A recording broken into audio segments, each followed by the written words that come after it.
Hey there, कभी Ponzi scheme के बारे में सुना है? शायद तुमने ये टर्म पहले सुना होगा। नहीं, ये कोई नया पास्ता टाइप नहीं है। पॉन्जी स्कीम एक टाइप का स्कैम होता है जहां स्कैमर लोगों को इन्वेस्टमेंट पे हाई रिटर्न्स का प्रॉमिस करता है, लेकिन रियल प्रॉफिट कमाने के बजाय वो नए इन्वेस्टर्स के पैसे से पुराने इन्वेस्टर्स को पेमेंट करता है।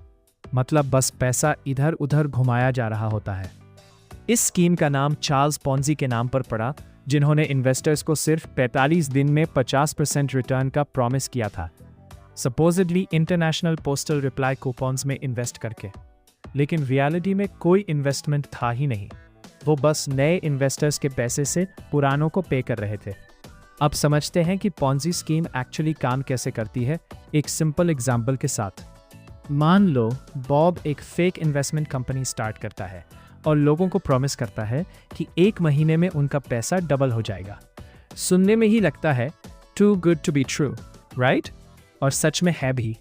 बॉब 5 लोगों को कन्विंस करता है $100 इन्वेस्ट करने के लिए।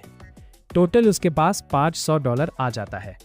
लेकिन इन्वेस्ट करने के बजाय बॉब उस पैसे से फैंसी वेकेशन पे चला जाता है। अब जब इन्वेस्टर्स को पैसा वापस देने का टाइम आता है, बॉब के पास कोई रियल प्रॉफिट नहीं होता। तो वो 12 नए लोगों को कन्विंस करता है $100 इन्वेस्ट करने के लिए।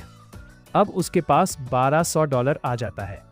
इस नए पैसे से बॉब पहले 5 इन्वेस्टर्स को $200 दे देता है, जैसे प्रॉमिस किया था, और बाकी $200 अपने पास रख लेता है।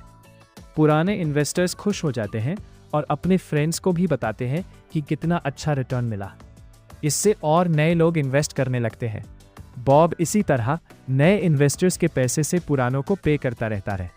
लेकिन प्रॉब्लम यहाँ आती है, ये सिस्टम तभी तक चल सकता है जब तक नए इन्वेस्टर्स आते रहे।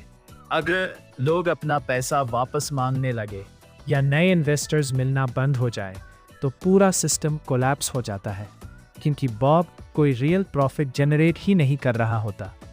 मान लो सब लोग एक साथ अपना पैसा मांग लेते हैं। बॉब को $2000 देना है, लेकिन उसके पास सिर्फ $1000 है। वो $100 शॉर्ट है और बिना नए पैसे के वो किसी को पे नहीं कर सकता। यहीं पर पॉन्जी स्कीम टूट जाती है। सबसे फेमस पॉन्जी स्कीम्स में से एक बर्नी मेडॉफ का था, जिन्होंने हिस्ट्री का सबसे बड़ा पॉन्जी स्कैम किया। उन्होंने हजारों इन्वेस्टर्स से बिलियंस ऑफ डॉलर्स का फ्रॉड किया। वो 10% 20% रिटर्न का प्रॉमिस करते थे, जो काफ़ी अट्रैक्टिव लगता था, लेकिन इतना भी अनरियलिस्टिक नहीं कि लोग डाउट करें। अर्ली 1990s में नैस्डैक के चेयर रह चुके होने की वजह से उनकी रेप्यूटेशन स्ट्रांग थी और लोग उन पर आसानी से ट्रस्ट कर लेते थे। उनका स्कैम लगभग 17 साल तक चलता रहा, जब तक 2008 रिसेशन नहीं आया। जैसे ही रिसेशन आया, बहुत सारे इन्वेस्टर्स ने अपना पैसा विड्रॉ करना शुरू कर दिया। तब वो सबको पे नहीं कर पाए और पूरा स्कीम कोलैप्स हो गया। बाद में उन्होंने अपने बेटे मार्क और एंड्रू को सब सच बता दिया। उनके बेटों ने उन्हें पुलिस को रिपोर्ट कर दिया और उन्हें 1.5 साल की जेल की सजा हुई।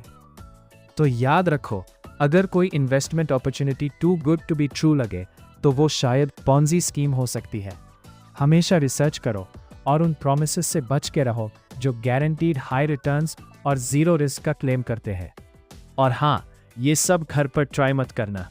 अगर तुम ऐसे और इंटरेस्टिंग टॉपिक्स पे वीडियोस चाहते हो तो लाइक और सब्सक्राइब ज़रूर करो।